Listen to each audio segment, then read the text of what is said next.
We're now going to spend some time talking about a digital signal and an analog signal. We have electronic components that we will be testing that provide a digital signal and an analog signal. The signal that you can see on the left side is a digital signal, and the signal on the right is an example of an analog signal. A digital signal only has two states. Those states are either off or on. They could also be represented electrically. The off state could be 0 volts and the on state 3.3 volts. The two states of 3.3 volts and 0 volts are the only states that a digital signal can be set to. There is no in-between state that would represent 1.5 volts. Now when we look at the analog signal, we can see that an analog signal has an infinite number of states, or a continuous amount of states. It is not just simply on or off. An analog signal can be at 0 volts, 1.5 volts, 3.3 volts, and many other voltage ranges as it moves up and down the sine wave. Let's take a look at both the digital signal and the analog signal next to each other and identify the properties that we have just talked about. A digital signal has an on or off value. Those on or off values are represented by a voltage number. In the example, I put 0 as off and 3.3 as on, but that voltage range could change. The only thing to take into consideration is that it is either on or off. There is not a middle voltage that can be represented as a state in a digital signal. In an analog signal, we have a number of different states that the signal can be in over time. The analog signal can represent 0 volts, 1.5 volts, 3.3 volts, and so on. Like the digital signal, it also could go up to a larger number. You may be up to 12 volts, 120 volts, and so on.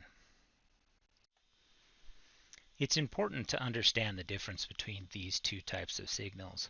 Some systems and components do better when they're using an analog signal. Others work better with a digital signal. There's a couple things that we would take into consideration when determining whether or not to use an electronic component with a digital signal or an analog signal. When precision is important and calculations need to be exact, a digital signal does a better job. If there's any varying in voltage from the source voltage on the board, there may be changes to the analog signal.